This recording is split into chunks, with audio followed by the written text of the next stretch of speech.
Why would we sell a put spread in oil after it's been falling precipitously for the past few weeks? Let's get into it. This is 5 Minute Futures, sponsored by CME Group.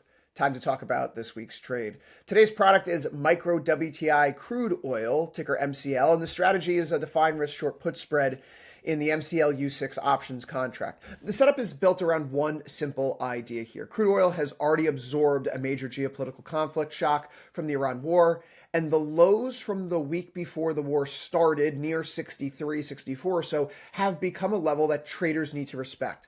If oil holds that zone, premium sellers can use a short put spread to define risk, collect premium, and express the view that crude does not break down further from its pre-war support level.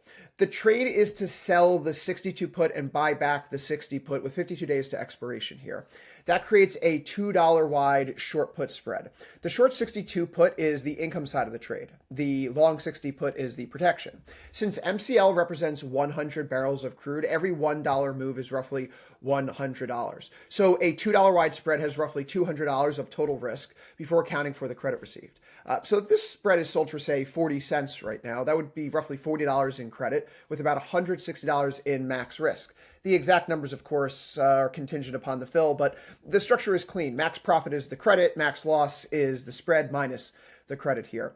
The rationale, though, is that 63 is going to be a line in the sand. That was the low from before the Iran war started, and markets tend to remember levels like that after a major geopolitical shock. If crude oil can hold those pre-war lows, that floor, if you will, the short 62 strike sits just below support, and the long 60 strike defines the worst-case outcome if that level fails. I'm not really trying to pick an exact upside target in oil here. I'm trading the probability that crude stays above a level that the market has already showed that it cares about. So I think the framework here is fairly straightforward right now. I want crude holding above 63. That's really it. I want volatility rich enough to make the credit worth selling, and I want the 62 strike sitting below the support zone, not directly on top of it. Yes, when you look at the platform, you're going to see that IVR in oil and CL has dropped below 30, but a look at the raw volatility shows that it still sits near 50% in the August expiration, which is plenty rich enough. If MCL stays firm, moves sideways, or rallies, the spread can work. But if crude drifts lower through that pre-war low, time decay may help. The problem can start if crude breaks below 63 with momentum and to start accepting the trade down below those levels. That would mean that the thesis here, the support thesis in the pre-war lows, is weakening. It may be wrong, and the spread needs to be managed before it turns into a max loss kind of problem.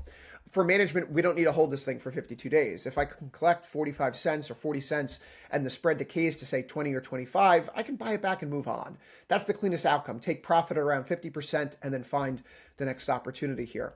But on the risk side, if crude breaks below 63 and cannot reclaim it, even on an intraday basis, I'm just going to want to reduce risk here. Define risk is not permission to ignore a losing trade. The takeaway is simple, straightforward even. MCL gives traders a smaller crude oil product to trade. The 60-20 short put spread defines the risk, and the thesis here is that oil holds above the pre-war lows established in the week prior to the war starting. This is not a bet on a massive oil rally here. We're not buying out of the money calls. It's a defined risk trade built on the idea that a support level in this market can matter. We'll see you next time on 5 Minute Futures.